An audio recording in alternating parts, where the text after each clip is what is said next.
Bismillahirrahmanirrahim. Assalamualaikum warahmatullahi wabarakatuh. Salam sejahtera bagi kita semua. Salam jumpa mahasiswa dimanapun Anda berada. Berjumpa kembali ya kita di mata kuliah Bisnis Internasional. Yakni kali ini kita memasuki pertemuan 10 dengan topik pembahasan kita tentunya yang tidak kalah menarik dari topik sebelumnya, yaitu kita menindaklanjuti setelah sebelumnya kita sudah membahas terkait dengan memasuki pasar luar negeri. Maka apa saja yang perlu kita pahami, yaitu diantaranya kita lanjutkan untuk membahas bersama terkait dengan Foreign Direct Investment atau FDI, yaitu tentang bagaimana berinvestasi secara langsung di pasar luar negeri. Tujuan dari pembelajaran ini diharapkan mahasiswa mampu menjelaskan pengertian dari Foreign Direct Investment, kemudian mengerti juga manfaat investasi asing secara langsung, kemudian tentunya harus paham juga terkait dengan jenis-jenis investasi asing langsung, kekurangan dari Foreign Direct Investment, dan juga membedakan ya antara Foreign Direct Investment dan juga Portfolio Investment. Oke, langsung saja kita bahas.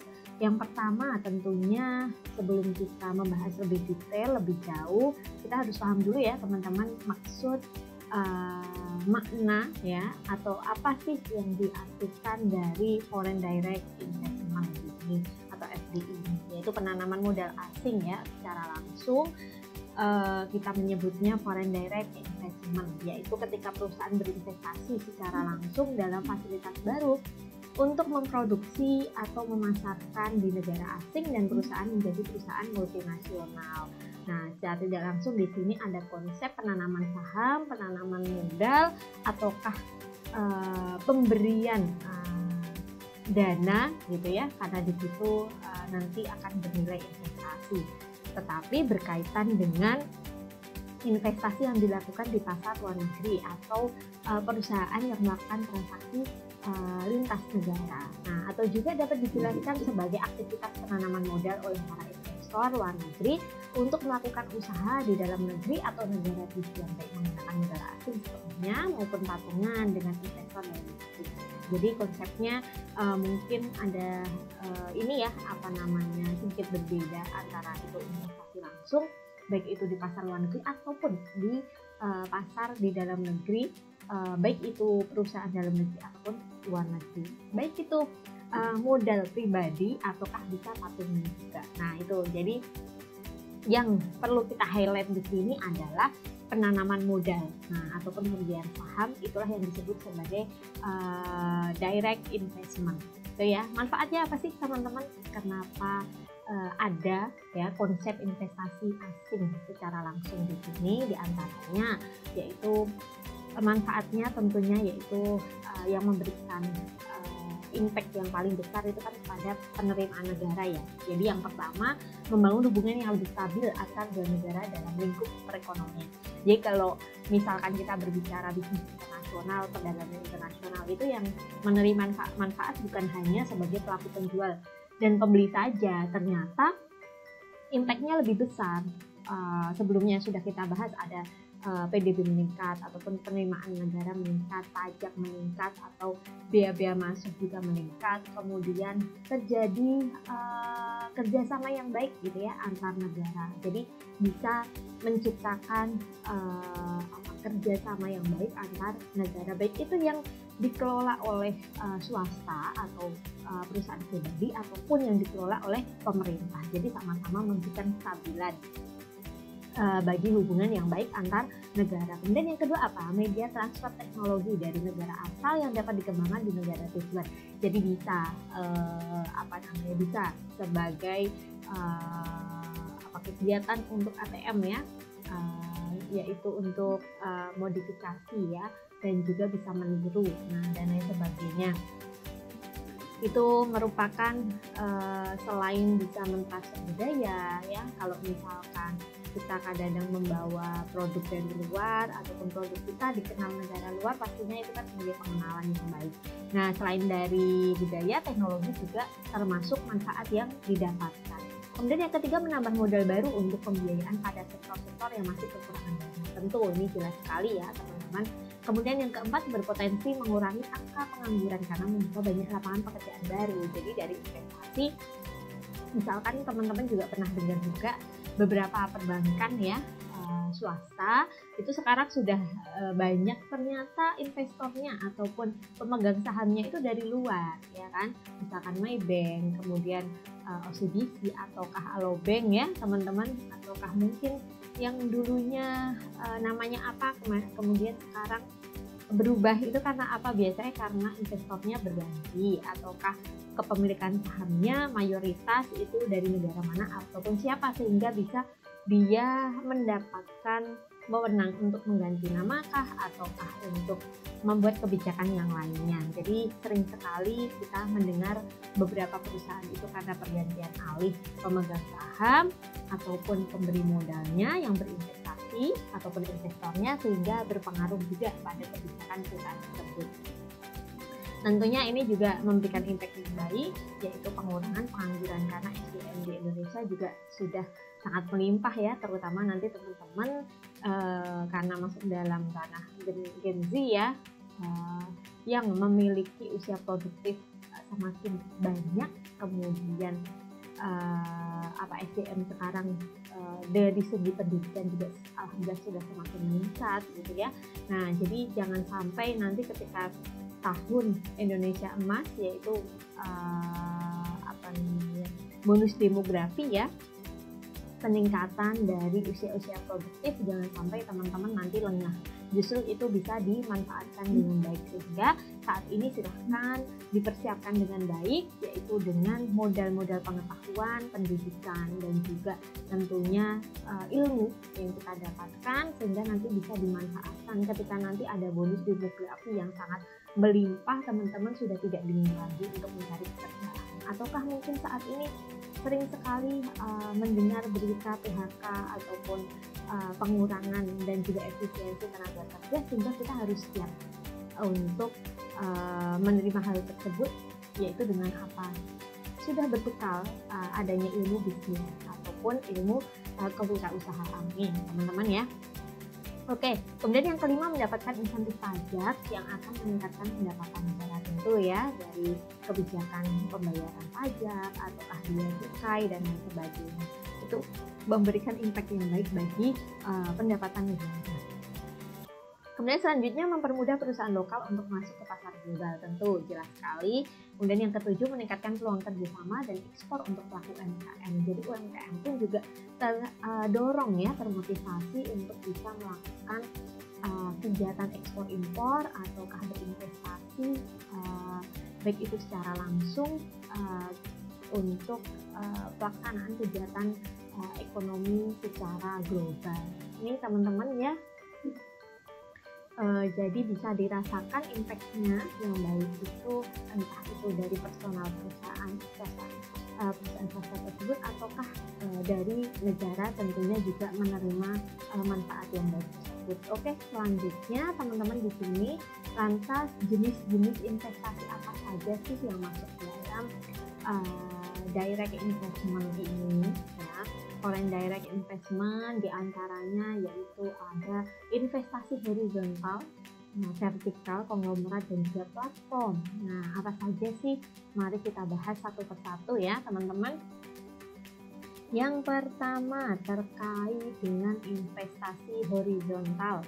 Nah, apa sih yang dimaksud dengan investasi horizontal di sini? Yaitu investasi yang melibatkan pembangunan operasi bisnis yang sama di negara lain atau di negara tujuan, seperti halnya di negara asalnya, atau secara singkatnya bisnis melakukan kegiatan yang sama tetapi di negara asing. Mungkin hampir sejenis franchise ya yang kemarin ini sudah kita bahas. Nah, jadi ini kalau kita ambil contoh ekspansi McD ya di beberapa negara termasuk di Indonesia, produsen smartphone iPhone yang berbasis di Amerika itu membuka pabrik di China. Sebenarnya mungkin kalau teman-teman sudah tahu juga ya, sebenarnya iPhone itu kan kalau dari perangkatnya, hardware-nya lah ibaratnya itu kan memang dari Amerika, tetapi untuk perakitannya itu sebenarnya di China gitu. Jadi ini juga menjadi sebenarnya antara Amerika dan China juga menjadi perebutan ya, konflik juga ya di sini ya. Nah, sehingga di sini sudah jelas sekali bagaimana horizontal. Horizontal artinya di sini adalah melibatkan antar negara gitu ya. Nah, jadi dalam baik itu mungkin mengambil dalam operasional bisnisnya kah, ataukah mungkin dalam proses produksinya kah, ataukah dalam proses distribusinya kah. Nah, itu disebut sebagai investasi horizontal. Oke, selanjutnya investasi vertikal bagaimana, yaitu aktivitas kegiatan penanaman modal asing di negara-negara yang menawarkan biaya produksi rendah, di mana hasil produksi negara tersebut akan dikirim ke negara asal untuk diproses lebih lanjut. Jadi biasanya kalau misalkan dari segi SDM, biasanya kalau upahnya lebih rendah itu sangat tertarik ya, sangat menarik bagi perusahaan-perusahaan yang ingin membuka cabang di negara lain. Jadi investasi ini terjadi pada level rantai pasok yang berbeda dari negara asal, bisa dari hulu dan juga hilir di antaranya. Kemudian maka bisa juga disebut investasi vertikal ini adalah masih dalam satu rantai pasok dengan operasional perusahaan di negara asal. Nah, jadi contohnya misalkan tadi ya, McD tadi kan membuka pabriknya, untuk gerainya di Indonesia gitu. Kemudian ini kalau investasi vertikal, yaitu McD mengakuisisi peternakan skala besar.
Baik, untuk selanjutnya yaitu yang ketiga ya teman-teman, di sini ada investasi konglomerat ya. Sebelumnya ada vertikal dan juga ada horizontal ya. Kemudian selanjutnya ada investasi konglomerat. Nah, maksudnya di sini adalah investasi oleh individu atau perusahaan yang melibatkan investasi dalam bisnis yang tidak terkait dengan bisnis perusahaan. Jadi biasanya investor memasuki industri di mana mereka tidak memiliki pengalaman sebelumnya. Seringkali investasi konglomerat biasanya berbentuk usaha patungan dengan perusahaan asing yang sudah beroperasi.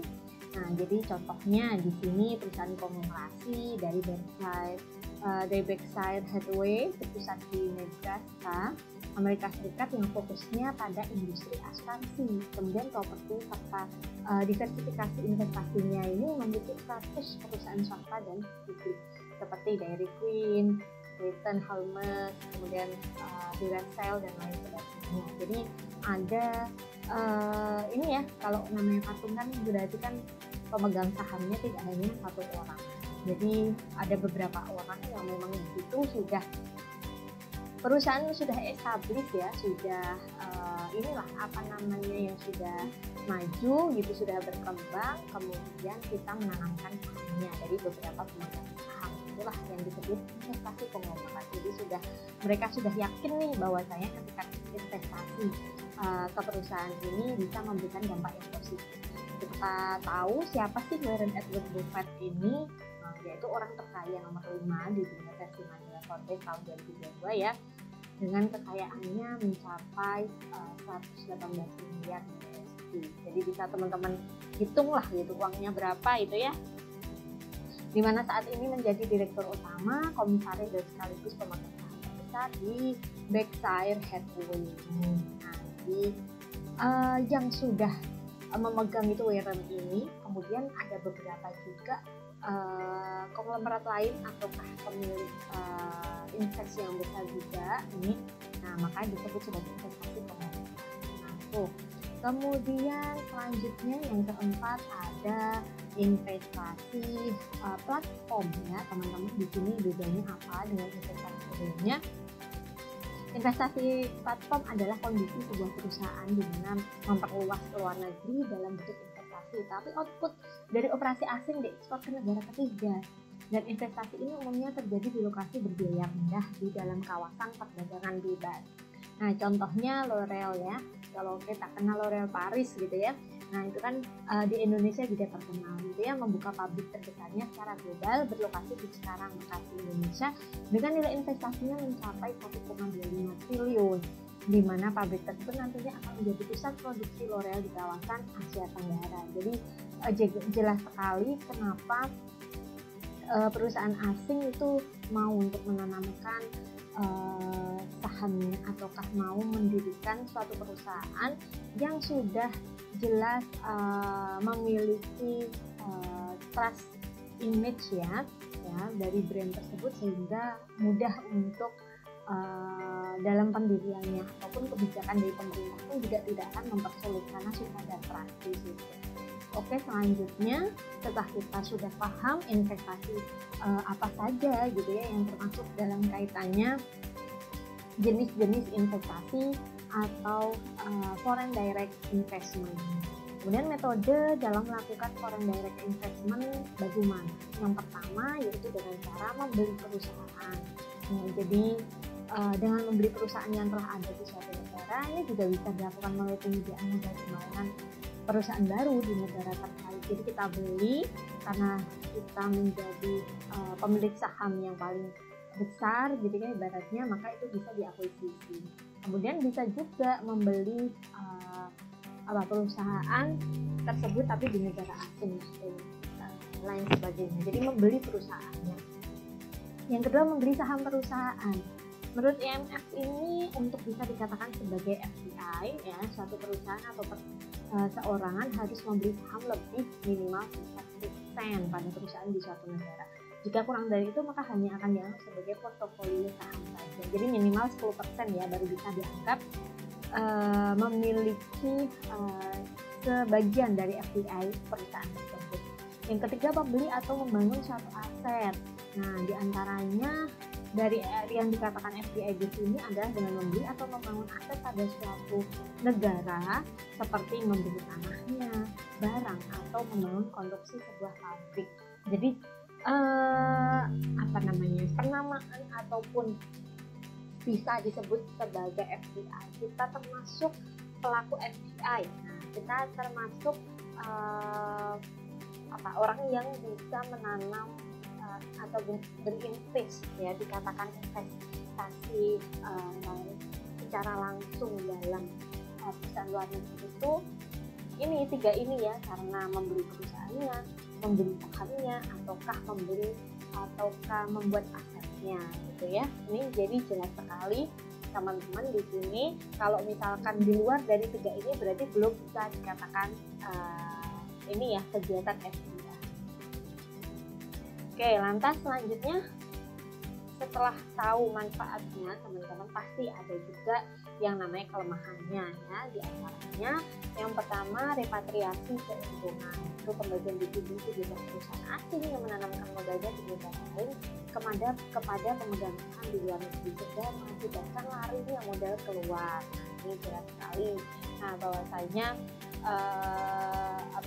mencari modal akhirnya karena mungkin di dalam negeri juga belum banyak gitu yang bisa memberikan modal kepada perusahaan. Akhirnya siapa yang memberikan? Ya dari luar gitu ya, siapapun yang bisa memberikan modal bagi perusahaan tersebut, terutama modal-modal asing. Kemudian yang kedua, penutupan bisnis lokal. Jadi suatu kondisi ketika ada suatu perusahaan asing masuk ke suatu negara terkait dinilai dapat mengusur bisnis lokal yang telah ada. Itu jelas sekali ya teman-teman, kalau misalkan ketika ya memang baik gitu ya, ketika ada perusahaan dari luar ingin mendirikan cabang gitu ya, misalkan di Indonesia, dilihat juga mungkin di situ ada impact positifnya, ada pendapatan negara melimpah bertambah, kemudian lapangan kerja juga. Tapi di sisi lain jangan sampai kemudian bisnis lokal juga tergusur gitu ya, jangan sampai bisnis lokal itu ibaratnya kalah gitu ya, menjadi kompetitor yang paling sengit gitu. Sehingga jelas harus bisa dari masyarakatnya pun juga kita harus paham bahwasanya produk dalam negeri itu pun juga tidak kalah.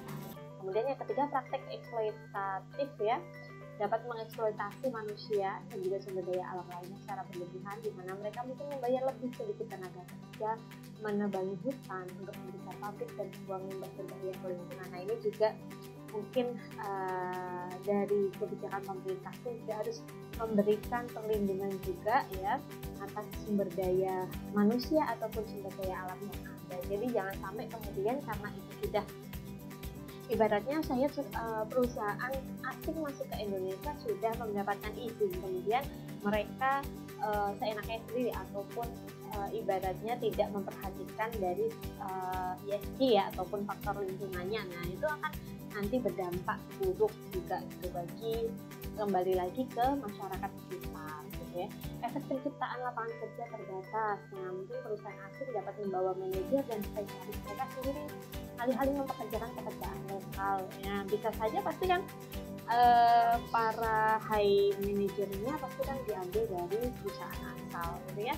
Nah, tetap juga harus diperhatikan SDM yang dibutuhkan. Jadi jangan sampai kemudian adanya perusahaan asing yang masuk kemudian malah kita tergusur gitu ya. Maka kita teman-teman sebagai masyarakat yang paham gitu ya, teman-teman sudah mendapatkan ilmunya ini, maka sebisa mungkin kalaupun misalkan kita sebagai pelaku bisnis nantinya, maka kita harus bisa untuk memberikan impact yang baik. Kalaupun misalkan kita mau berinvestasi, ayolah gitu kan, kita berinvestasi ke perusahaan-perusahaan yang ada dalam negeri dan juga memberikan impact juga bagi masyarakat yang ada di negara kita gitu. Kemudian selanjutnya, foreign direct investment yang ada di Indonesia itu apa saja sih contohnya? Mungkin kita bisa menengok secara langsung ya. Contohnya apa saja yang ada di Indonesia yang sudah ada gitu ya. Yang pertama di sini ada Hyundai. Contoh FDI di Indonesia datang dari perusahaan asal Korea Selatan, Hyundai, yang berkomitmen memberikan investasi hingga 1,55 miliar dolar ya di Indonesia. Dalam proses realisasinya ini Hyundai membaginya menjadi 2 tahap. Yang pertama sampai tahun 2021 ya, yaitu fokus pada pembangunan pabrik pembuatan mobil di Cikarang dan nantinya sebanyak 50% hasil produksinya akan diekspor. Kemudian yang kedua yaitu pada tahun 2020 sampai 2030 akan berfokus dalam pengembangan pabrik seperti pabrik transmisi, research and development, dan pembuatan pabrik bensin. Kemudian nanti 70%-nya dari total produksi akan diekspor. Jadi ini contohnya dari Hyundai ya, dari Korea Selatan. Kemudian yang kedua, Pegatron Corporation, perusahaan perakit iPhone ya asal Taiwan yang menjadi pemasok komponen Apple, membangun pabrik Asia Tenggara pertamanya di Batam. Ya, jadi Pegatron Teknologi Indonesia. Pegatron ini telah berkomitmen untuk berinvestasi sebesar 1,5 miliar USD yang akan dibelanjakan secara bertahap. Jadi dari bahan-bahannya ternyata kenapa sih pada ingin mendirikan pabrik di Indonesia, mungkin karena memang lebih murah ya teman-teman, dari segi lahannya gitu ya, dan juga kita kan memiliki lahan yang lebih luas. Yang ketiga, Shanghai Electric Group Corporation, yaitu perusahaan asal China yang melakukan investasi yaitu sebesar 1,3 miliar US untuk pengadaan proyek pemerintah berupa strategi pembangkit listrik tenaga di desa Celukan Bawang, yaitu di Bali ya.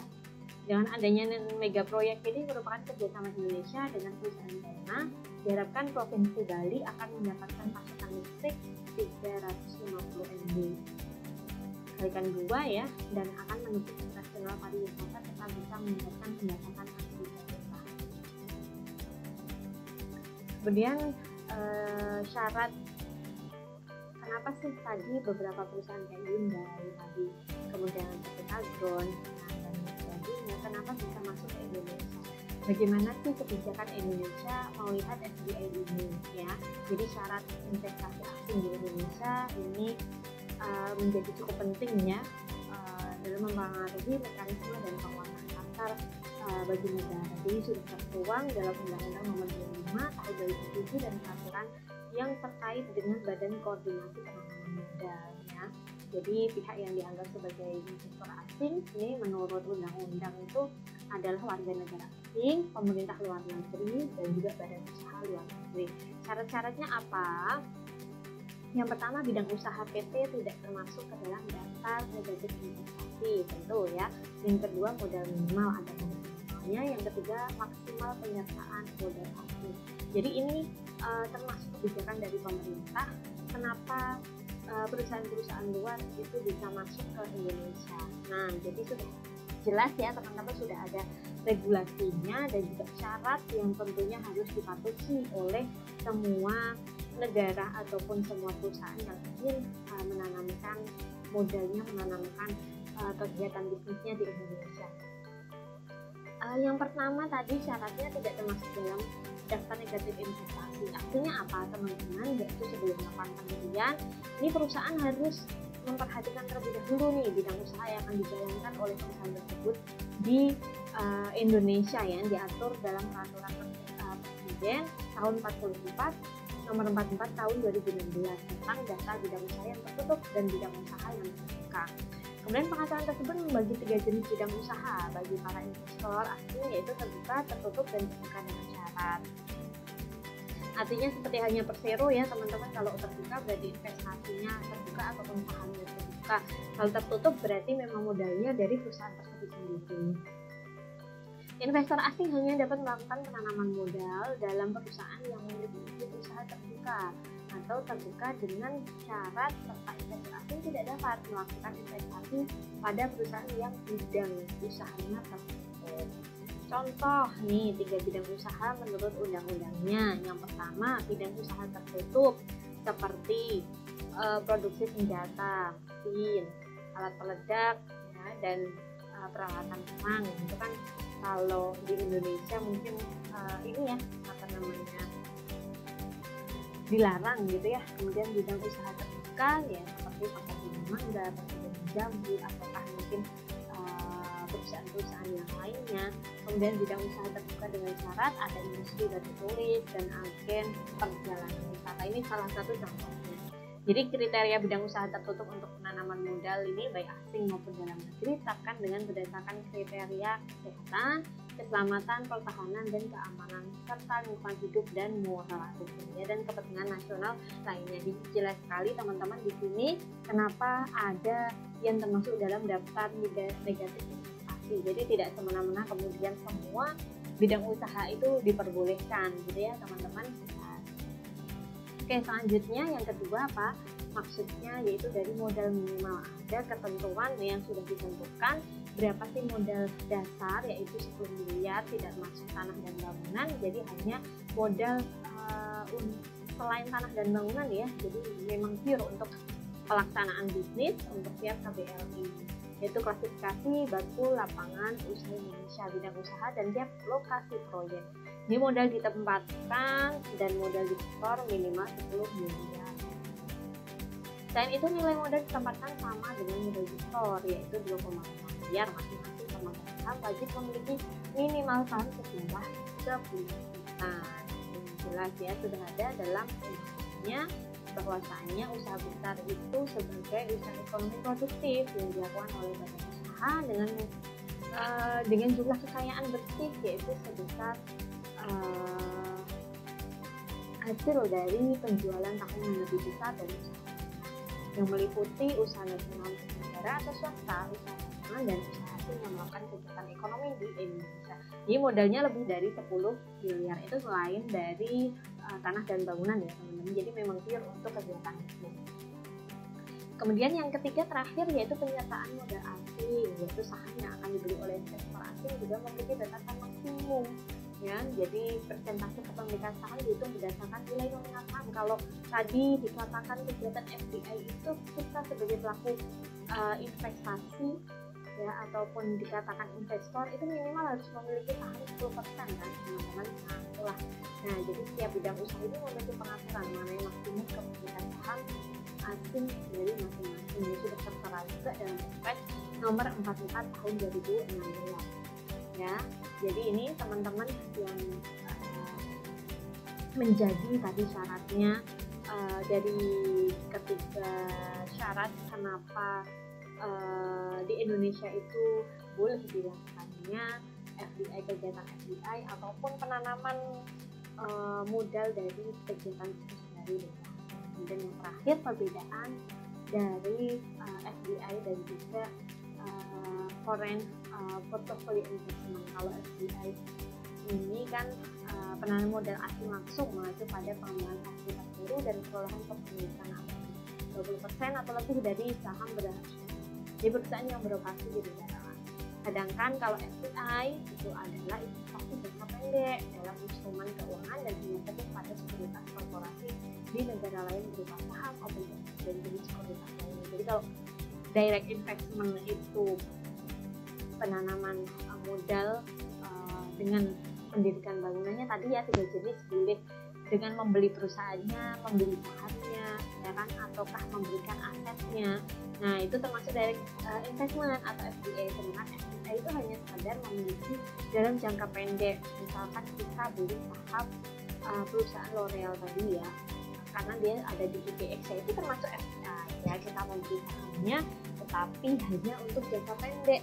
Ada perusahaan-perusahaan asing yang ada di Indonesia masuk dalam kategori ataupun masuk dalam list IDX ya, atau Bursa Efek Indonesia. Mungkin ini teman-teman yang bisa bahas, yang bisa kita diskusikan pada pertemuan kali ini ya, yaitu pada pertemuan ke-10 ini.